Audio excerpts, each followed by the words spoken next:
트럼프가 뭐 하는 사람입니까? 미국 대통령이죠. 네, 대통령. 예. 대통령은 직업 구분으로 뭡니까? 선출직 공무원? 네, 정치인이죠. 예, 정치인. 예. 그러니까 트럼프의 모든 행보는 정치적 승리에 초점이 맞춰져 있다. 생각해 볼 수 있고, 네. 당장 앞에 있는 굉장히 중요한 정치적 이벤트는 중간 선거니까. 예. 그러니까 중간 선거에서 승리하기 위해서 모든 정책들을 가동하고 있다. 네. 그러니까 관세 전쟁을 펼치면 트럼프가 생각하는 그 큰 그림을 이룰 수 있을 것이라 생각하고, 그 큰 그림이 뭔지 또 질문이 나오겠죠. 네.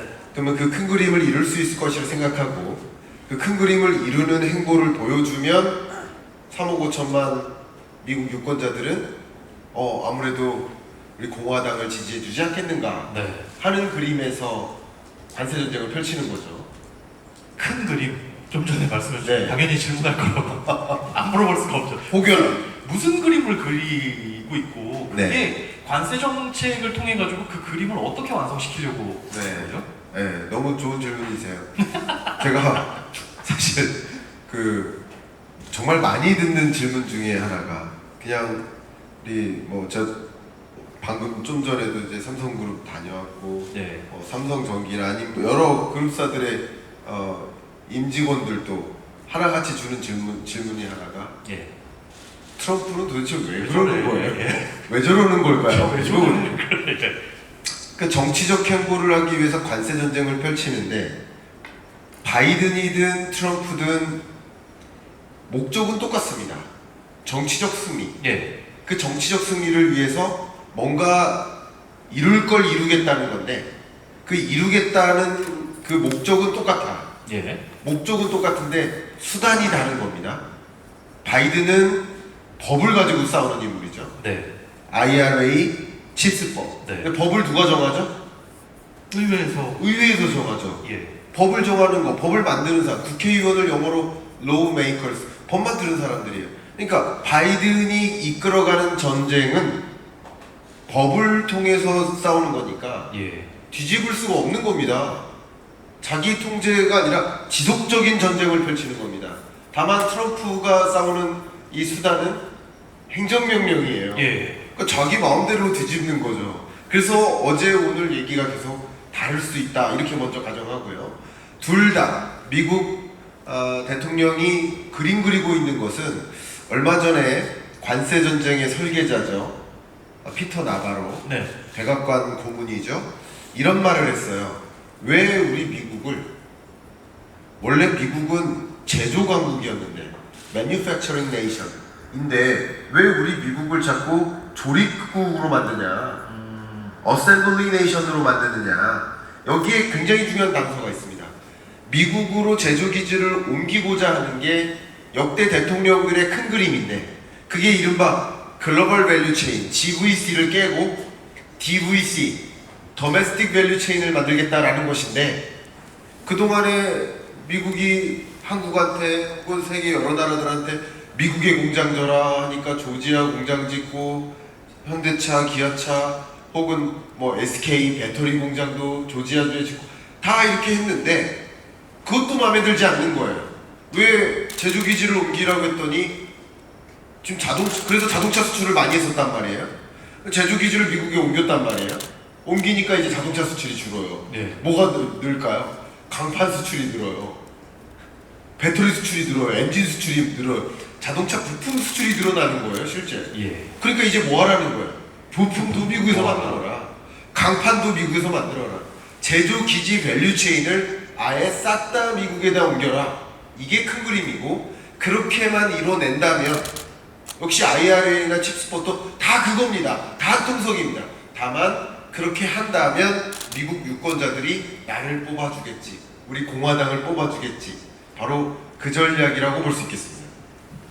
근데 그게 될까요? 그러니까 아주 단순한 생각으로 보자면 네. 관세를 올리면 그래 이제 숫자 계산해 보면 그렇게 관세를 얻어먹는 것보다 트럼프가 생각하는 대로 가가지고 미국 내에서 공장도 짓고 모두 해야 되는 게 맞겠네라는 생각을 할 수도 있지만 트럼프가 영원불멸하게 독재를 할 수는 없는 거잖아요. 네. 앞으로 재선이 될지도 안 될지도 사실 모르는 거고 된다고 하더라도 길어야 조금 더 몇 년인데 혹시 그 안에 공장을 짓고 뭐 하고 뭐 투자를 했다가 뭔가 또 상황이 바뀌지 않을까? 아니면 몇 년만 버텨볼까? 그게 더 이득 아닐까? 라는 생각에 주춤주춤하면 결국 그 큰 그림이 무너지는 거 아닌가요? 너무 좋은 질문 주셨습니다. 의견을 드려볼게요. 제가 마치 무슨 트럼프 대변인처럼 트럼프 대변인이 이 블론드 헤어의 여성이어야 되는데 남성이어서 죄송한데 대변인인 것처럼 제가 대변을 해보도록 하겠습니다. 일단 일본이 예. 협상에 우선 협상국으로 들어갔죠. 예. 근데 지금 협상이 잘 안 이루어지는 이유는 네. 미국 측의 요구가 너무 세서요. 그 정도는 못 들어주겠다 이겁니다. 예. 그 다음 우리나라 협상이 들어가는 겁니다. 우리나라 협상 들어가는데 2+2 협상이라고 하죠.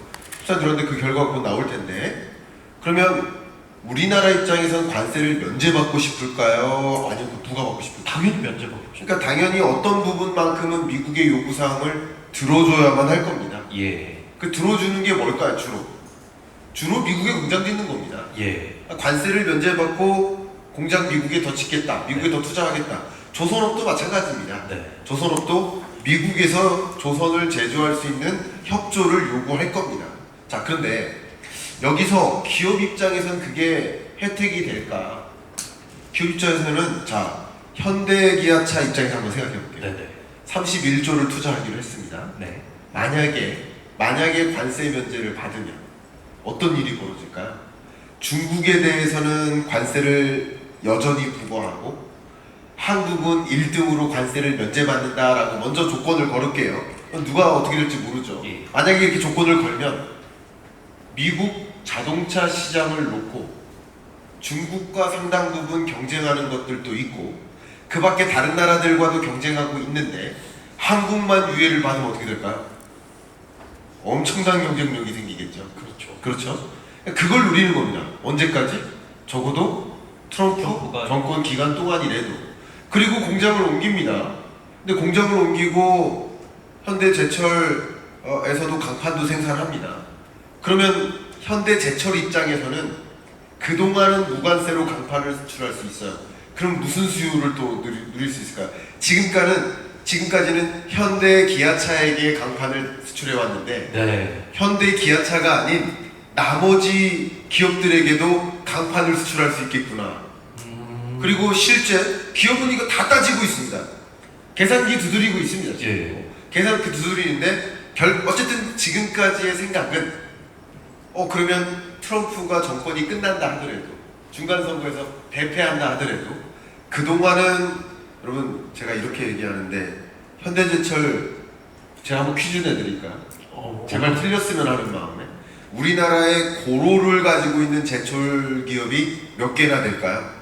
몇 개의 기업이 고로를 가지고 있을까요? 고로. 예. 생물을 녹이는 연구합니다. 네?